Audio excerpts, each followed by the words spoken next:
जब अंधेरे की परछाइयां जमीन से उठने लगे, जब रात की खामोशियां चीखों में बदलने लगे, और जब सच और वहम के बीच की दीवार गिरने लगे, तब शुरू होती है हमारी कहानी। तैयार हो जाइए, क्योंकि जो आप सुनने जा रहे हैं वह महज कहानी नहीं, किसी की हकीकत भी हो सकती है। स्वागत है आपका हमारे चैनल स्टोरी टेलर में, जहाँ हर रात एक नई दहशत आपका इंतज़ार कर रही है। तो अगर आपको भी डरावनी कहानियाँ सुनना पसंद है तो हमारे चैनल को सब्सक्राइब करना ना भूलें और बेल आइकन को भी प्रेस कर दें, जिससे हमारी आने वाली हर कहानी सबसे पहले आप तक पहुंच सके।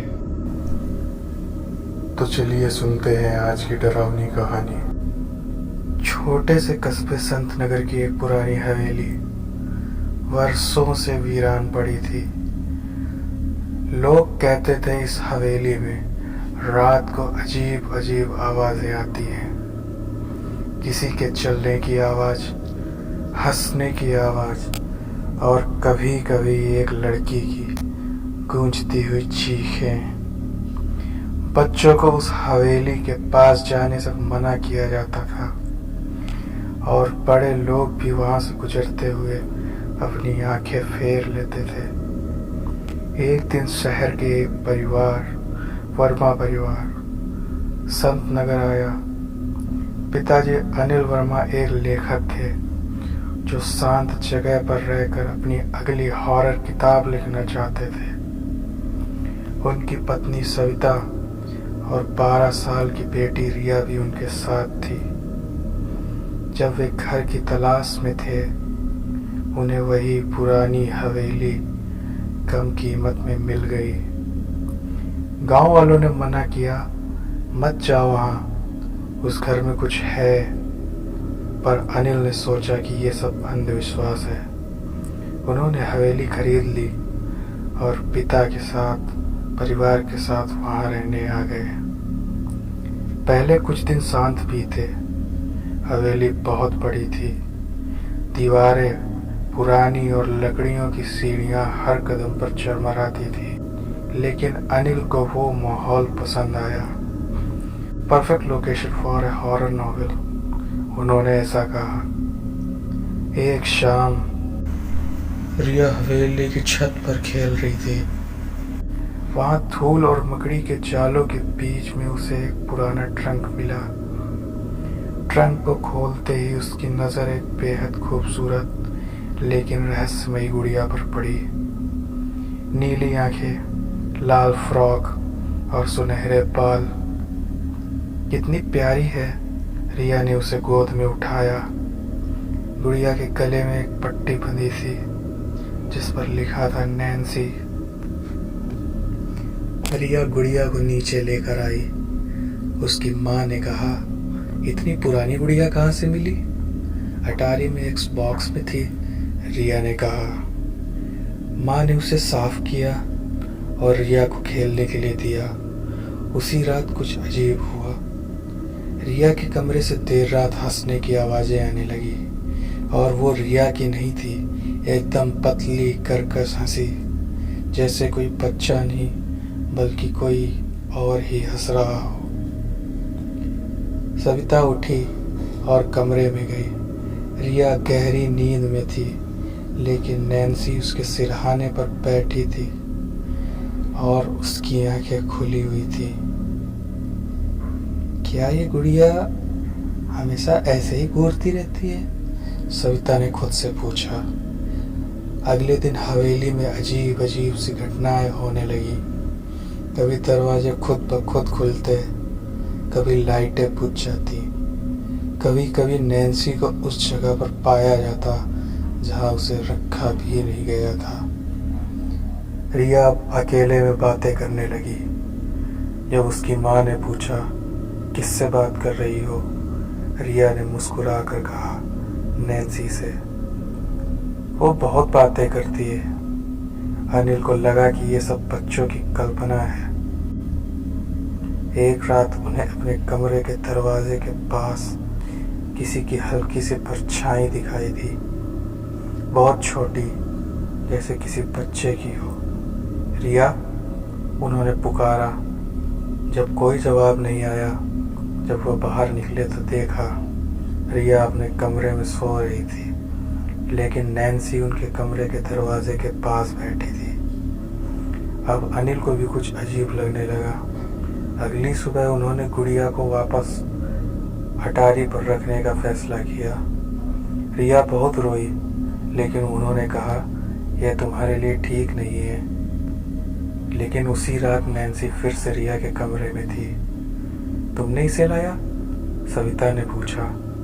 रिया ने कहा नहीं, नैन्सी खुद ही आ जाती है। गुड़िया को बार बार अपने कमरे में लौटता देख अब वर्मा परिवार घबरा गया था। अनिल को लगने लगा कि इस हवेली में वाकई कुछ रहस्यमय है। उन्होंने तय किया कि वे गुड़िया को इस बार हमेशा के लिए घर से बाहर फेंक देंगे। अगली सुबह अनिल ने नैन्सी को एक बैग में डाला और हवेली से दूर जंगल के किनारे एक सूखे कुएं में फेंक दिया। उन्होंने राहत की सांस ली और सोचा कि अब शायद सब ठीक हो जाएगा। लेकिन रात को रिया की हालत अचानक से बिगड़ गई। उसका शरीर कांपने लगा, आंखें पलट गईं और मुंह से अजीब अजीब सी आवाजें आने लगी। वो कोई और ही भाषा बोल रही थी जो कोई समझ भी नहीं पा रहा था। सविता चीख पड़ी, रिया, रिया, ये क्या हो रहा है? रिया की आवाज एकदम बदल चुकी थी, भारी और डरावनी हो चुकी थी। तुमने नैन्सी को क्यों फेंका? वो मेरी है, वह मेरे साथ रहेगी। अनिल और सविता यह बात सुनकर सन्न रह गए। उन्होंने तुरंत एक डॉक्टर को बुलाया। डॉक्टर ने जांच की, लेकिन कुछ समझ में नहीं आया। बच्ची पर कोई मानसिक आघात हुआ है, उन्होंने ऐसा कहा, लेकिन यह लक्षण सामान्य नहीं है। उसी रात हवेली में चीखें और डरावनी होने लगी। दीवारों पर खून के निशान उभरने लगे। सीढ़ियों से अपने आप चलने की आवाजें आने लगी और हर रात 3 बजे एक डरावनी हंसी गूंजने लगी, वही जो पहले की रिया के कमरे से आती थी। तीसरी रात सविता को अपने कमरे के बिस्तर के नीचे कुछ सरसराने की आवाज आई। जब उसने नीचे झांका तो उसकी चीख निकल गई। नैन्सी वहां पर बैठी हुई थी, लेकिन अब उसका चेहरा बिगड़ा हुआ था। उसकी आंखें लाल और मुड़ी हुई और एक पागलपन सा मुस्कान उसके चेहरे पर था। अनिल, देखो, वो फिर वापस आ गई, सविता चिल्लाई। अनिल ने गुड़िया को देखा और अब वह डर उसकी आंखों में भी झलकने लगा। ये इंसानी नहीं है, उन्होंने धीमे से कहा। जब अनिल ने ठान लिया कि वो इस हवेली और गुड़िया के रहस्य को उजागर करेगा, अगले दिन वो गांव के एक बूढ़े आदमी दामोदर बाबा से मिलने गया। दामोदर बाबा को लोग झाड़ फूक वाला बाबा कहते थे। उन्होंने हवेली के बारे में सुना था। जब अनिल ने नैन्सी और हवेली की घटनाओं के बारे में बताया तो बाबा का चेहरा गंभीर हो गया। तुमने जिस गुड़िया को उठाया है वो सिर्फ एक खिलौना नहीं है, उसमें आत्मा बसी है। अनिल ने कांपती हुई आवाज में पूछा, आत्मा? किसकी आत्मा? तब बाबा बोले, कई साल पहले इस हवेली में एक परिवार रहता था, कपूर परिवार। उनकी एक बेटी थी, नैना कपूर। बहुत ही प्यारी बच्ची थी, लेकिन एक दिन उसकी अचानक मौत हो गई। लोग कहते हैं उसकी देखभाल करने वाली नौकरानी मालविका ने उसे जहर दिया था, क्योंकि नैना की माँ ने उसे नौकरी से निकाल दिया था। मरने से पहले नैना बार बार सिर्फ एक ही चीज मांग रही थी, उसकी सबसे प्यारी गुड़िया नैन्सी, लेकिन वो उसे मिल नहीं पाई। उसकी आत्मा उसी गुड़िया से जुड़ गई है। जब से वो मरी, उस गुड़िया में उसकी आत्मा बस गई है। वो बच्ची की आत्मा नहीं, अब एक बदले की आग में जलती हुई आत्मा बन गई है। अनिल ने कांपते हुए पूछा, क्या इसका कोई समाधान है? तब बाबा ने कहा, उसकी आत्मा को मुक्ति तभी मिलेगी जब उसे शांति से उसकी गुड़िया के साथ दफनाया जाएगा और उससे माफ़ी मांगी जाएगी। लेकिन एक बात याद रखना, आत्मा अब शांत नहीं है, वो गुस्से में है। अब वो रिया के शरीर पर पूरी तरह से कब्जा कर लेगी और फिर उसे बचाना मुश्किल होगा। अनिल जब घर पहुंचा तो पूरी हवेली का माहौल पूरी तरह से बदल चुका था। दीवारों पर खून से लिखा था, मुझे मेरी नैन्सी वापस दो। रिया पूरी तरह से बदल चुकी थी। उसकी आंखें अब और काली थी, आवाज और भारी और अजनबी सी हो गई थी। वह सीधा अनिल को घूर कर बोली, तुमने उसे मुझसे छीन लिया है, अब मैं तुम्हारी बेटी को हमेशा के लिए ले जाऊंगी। अनिल और सविता ने बाबा को तुरंत बुलवाया। बाबा अगले दिन शाम को आए, साथ में कुछ पवित्र राख, गंगा जल और वेद मंत्रों की किताब लेकर आए। जैसे ही बाबा ने पूजा शुरू की, रिया जोर जोर से चिल्लाने लगी। उसका शरीर बिस्तर पर उछलने लगा और जैसे कोई अदृश्य शक्ति उसे उठा रही हो। मुझे मेरी गुड़िया चाहिए, मुझे नैन्सी वापस चाहिए। उसकी चीखें हवेली की दीवारों से टकरा टकरा कर लौट रही थी। बाबा ने कहा, अनिल, कुएं से उस गुड़िया को लेकर आओ अभी। अनिल जंगल की ओर दौड़ कर जाता है। रात का अंधेरा छाया हुआ था, लेकिन उसके पास कोई चारा नहीं था। सूखे कुएं तक पहुंचते ही उसने नीचे झांका और देखा गुड़िया वहीं थी, लेकिन अब उसके चेहरे पर एक डरावनी सी मुस्कान थी। हिम्मत करके अनिल नीचे उतरा और नैन्सी को उठाया और हवेली की ओर भागने लगा। जब वह वहां पर पहुंचा तो रिया का शरीर अब भी हवा में तैर रहा था और उसकी आंखों से लगातार खून बह रहा था। बाबा मंत्र पढ़ रहे थे, लेकिन आत्मा बहुत ताकतवर हो चुकी थी। जैसे ही अनिल ने गुड़िया को जमीन पर रखा, रिया एक झटके में नीचे से गिरी। बाबा ने कहा, अब इस आत्मा से माफी मांगो और इनके नाम से। अनिल और सविता ने मिलकर कहा, नैना, हमें माफ करो, हमें नहीं पता था कि तुम यहाँ पर क्या दुख झेल रही हो। हम तुम्हें शांति देना चाहते हैं, कृपया हमारी बेटी को छोड़ दो। थोड़ी देर में सब शांत हो गया। फिर अचानक से रिया ने अपनी आंखें खोली। अब वो वैसी ही थी जैसे पहले थी। उसने धीरे से कहा, मम्मी। सविता ने उसे गले से लगा लिया। बाबा ने गुड़िया को एक ताबूत में रखा और उसी हवेली के पीछे पुराने पेड़ के नीचे उसे दफना दिया।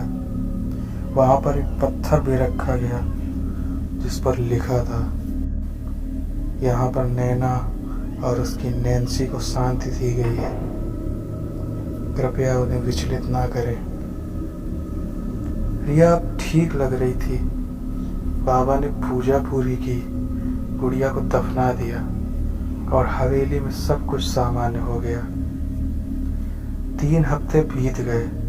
वर्मा परिवार अब धीरे धीरे सामान्य जीवन की ओर लौटने लगा। अनिल ने फिर से लिखना शुरू किया, सविता ने बगीचे को संवारना शुरू किया और रिया ने स्कूल जाना। लेकिन एक रात 3 बजे फिर से वही हंसी सुनाई दी। अनिल जाग गया। रिया भी चिल्लाई, मम्मी, नैन्सी वापस आ गई है। कमरे की दीवार पर खून से एक वाक्य लिखा था, तुमने सिर्फ शरीर को दफनाया है, आत्मा को नहीं। बाबा ने जो भी किया वो सब अधूरा था। अगले दिन अनिल वापस दामोदर बाबा के पास गया, लेकिन वहां जाकर उसे पता चला कि बाबा उसी रात हार्ट अटैक से मर चुके थे। उनकी मौत इतनी रहस्यमयी थी और चेहरा डर से जकड़ा हुआ और आंखें भी एकदम खुली हुई थी।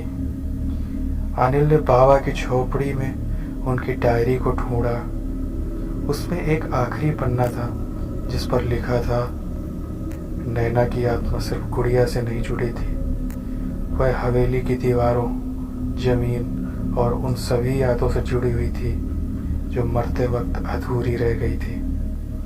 जब तक उसका सच उजागर नहीं होता और उसे न्याय नहीं मिलता, तब तक उसकी आत्मा बंधी रहेगी।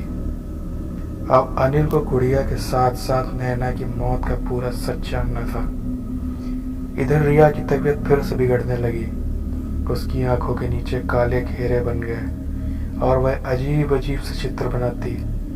एक छोटी लड़की, एक औरत और एक जलता हुआ कमरा। एक दिन अनिल ने हवेली की अटारी में एक पुरानी तस्वीर की अलमारी को खोला। वहां एक धुंधली तस्वीर मिली जिसमें नैना के साथ एक और लड़की थी जो कि शायद उसकी बहन थी। उसने तस्वीर को पलट कर देखा तो उस तस्वीर के पीछे लिखा था नेहा और नैना, दो जुड़वा बहनें। उस तस्वीर को देखकर अनिल एकदम भौचक्का रह गया। तो क्या केवल नैना नहीं, कोई और भी मरी थी? उसी रात रिया ने नींद में बोलना शुरू किया। नेहा को क्यों बुला दिया सबने? उसे भी मारा गया था। अनिल ने स्थानीय नगर पालिका के पुराने दस्तावेज निकाले। वहां दर्ज था कि कपूर हवेली में 1992 में आग लगी थी, जिसमें एक नौकरानी और एक बच्ची की मौत हुई थी, लेकिन नाम सिर्फ नैना लिखा था। गहराई से जांच करने पर पुनः एक गुप्त रजिस्टर मिला जिसमें मालविका की डायरी ऐसा लिखा हुआ था। मैडम ने नेहा को हमेशा कम प्यार किया। नैना उसकी लाडली थी। नेहा अक्सर अकेले में रोती थी। उस दिन आग गलती से नहीं लगी थी, नेहा ने खुद आग लगाई थी। वह अपनी बहन से जलती थी और खुद भी जल गई। यानी नैना की आत्मा नहीं, नेहा की आत्मा हवेली में भटक रही थी और वो अपनी बहन की पहचान और प्यार के लिए प्यासी आत्मा बन चुकी थी। रिया पर धीरे धीरे नेहा की आत्मा का कब्जा बढ़ता जा रहा था। वह अपने आप को अब नेहा बुलाने लगी थी। गुड़िया नैन्सी भी अब हर जगह पर दिखने लगी थी। कभी रिया के स्कूल बैग में, कभी फ्रिज में, कभी दीवारों से झांकती हुई। एक रात रिया अचानक से उठी और छत की मुंडेर पर जाकर खड़ी हो गई। मुझे नैना के पास जाना है, मुझे भी वहीं जाना है, ऐसा वो चिल्ला रही थी। सविता ने किसी तरह उसे खींच लिया और वह अब समझ चुकी थी कि यह आत्मा अब सिर्फ शांति नहीं, अपनी पहचान और प्यार भी मांग रही है। अब वर्मा परिवार को हवेली में बस एक विशेष अनुष्ठान करना था। एक ऐसा अनुष्ठान जिसमें नेहा को स्वीकार किया जाए, उसे उसका स्थान दिया जाए और बहन के रूप में मान्यता भी दी जाए। एक पंडित को बुलाया गया जो आत्माओं के पुनः स्थापन में माहिर था। उसने कहा, तुम्हें नैना और नेहा दोनों की निशानियां साथ रखनी होगी, उनके चित्र, उनके खिलौने और उनकी यादें, और उस स्थान पर अनुष्ठान करना होगा जहां पर आग लगी थी, यानी हवेली के बेसमेंट में। अनुष्ठान रात को 3 बजे से शुरू हुआ। तभी जोरदार आंधी चलने लगी और दीवारें हिलने लगी। रिया भी हवा में उठ गई और उसकी आंखें एकदम सफेद हो गईं। अनिल ने जोर से चिल्लाकर कहा, नेहा, तुम्हारी बहन नैना तुमसे बहुत प्यार करती थी। हम सबने तुम्हें बुला दिया, माफ करना, पर अब हम तुम्हें भी याद करेंगे, तुम्हारी जगह भी इसी परिवार में है। साथ ही उन्होंने नेहा की तस्वीर को रिया के हाथों में रखा। तभी एक शांत सी हवा चली। रिया नीचे आ गई। फिर एक धीमी सी मासूम आवाज गूंजी, अब मैं सोने जा रही हूँ। गुड़िया नैन्सी अपने आप राख में बदल गई। अगली सुबह हवेली पहली बार शांत थी। रिया पूरी तरह से ठीक थी। दीवारें साफ, रोशनी उजली और हर कोना अब जीवित लग रहा था। अनिल ने आखिरकार अपनी किताब पूरी की, नैन्सी द हॉन्टेड डॉल, जिसमें उन्होंने नैना, नेहा और आत्माओं के रहस्यों को दर्ज किया। हवेली के पिछवाड़े एक छोटी सी समाधि बनाई गई। नेहा और नैना अब हमेशा के लिए साथ थी और अब हवेली एक डरावनी जगह नहीं, एक श्रद्धा और प्रेम की निशानी बन गई थी। अगर आपको यह कहानी पसंद आई हो तो कृपया इसे लाइक करें, शेयर करें और हमारे चैनल को भी सब्सक्राइब करें।